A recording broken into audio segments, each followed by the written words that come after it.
Hi, I'm Dick Sparrow, and I'm the chaplain here at Plymouth Harbor. And we have an idea of something that we can do over the next weeks, months, 5 minutes a day to talk with residents about something that enthuses us, calms us down, makes us learn, keeps us on track as life goes on here in a very different way than it has been. Plymouth Harbor has been so known for filling every moment with education, quality moments, and most of those are canceled now. So that's the purpose of this time, and I'm happy that we're going to be introducing this particular video, but each video that is done by residents here. And also part of this is going to be looking for ways that we can assist employees. Right. Because this is a time when they really need to keep even more focused than they are. My name is Francis Battisti, and I'm a consulting psychologist at different facilities, and I'm here at Plymouth Harbor working with Dick, working with the whole staff, and I'm excited about this because I think all of us, especially in times like this, which is a major crisis, it is important that we daily step back, especially early in the day, and kind of reflect on where we want to be, where we are at this moment, and where are we going. So hopefully this is how we can help you. And we're also going to have residents that are going to work with us. So this is going to be truly a collaborative effort.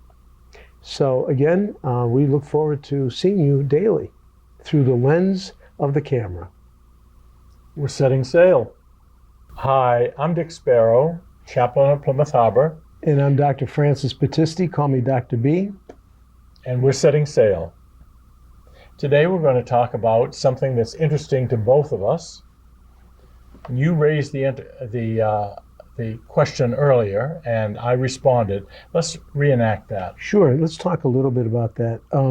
Dick, are you familiar with St. Joseph's Day? Absolutely. Okay, we just had St. Patrick's Day, and today, the 18th of March, every year we have St. Joseph's Day. And I was thinking about how he really is kind of the patron of what we're going through. You know, he had many crises that we know of in his life. He was betrothed to a young woman, and she became pregnant. But he was told by God, there's work that you need to do.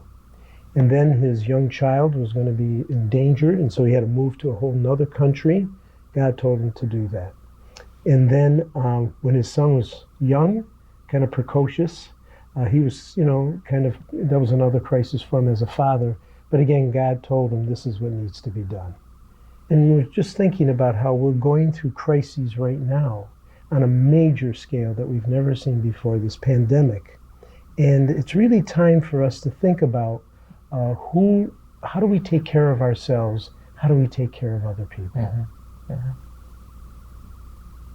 And I'm wondering, maybe a question for us to think about is, with each one of us going through this crisis, how do we face it? Do we only look at our own needs and make sure, we're the first in the line and we get everything? Or do we think about the greater good to make sure my colleagues, make sure my fellow employees, my fellow residents are taken care of? And really, as I take care of myself, I'm taking care of others. This is the time when we're all being asked to come together, to work together, to pray together, to do our work in such a way that we're all benefited. Mm-hmm.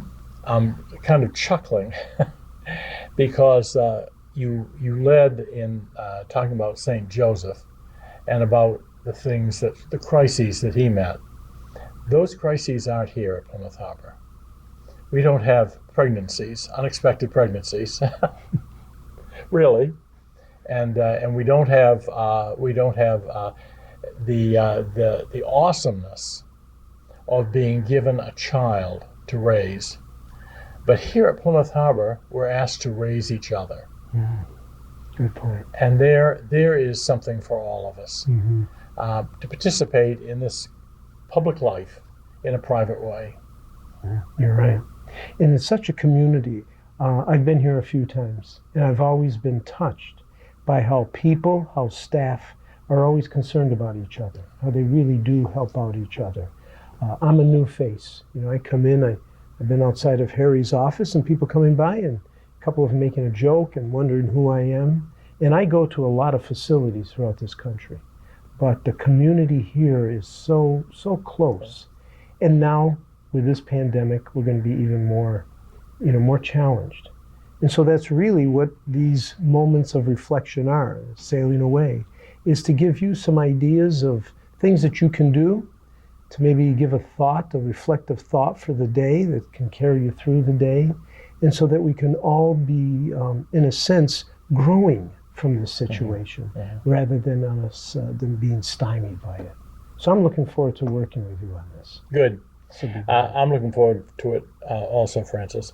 I've asked a number of people if they would participate in this, if they would take 5 minutes and speak to the camera and talk about ways in which they were pressured when they walked up against a wall, or they were pressured when they were somehow challenged to deal with their emotions and their actions, to slow them down. And I think we've asked some good people to do these moments. I'm really looking forward to it, because my feeling is about the work that I do, and I think the work you do, we learn so much from the people that we work with. And if there is that I-thou relationship that develops, what a powerful collaboration. So we each will learn. Hopefully we'll be able to share that with everyone else. And it's going to be a long haul. It is. But when we're working together as a team, as brethren, what else can we ask for? Good. So look forward to it. See you tomorrow through the lens. Setting sail.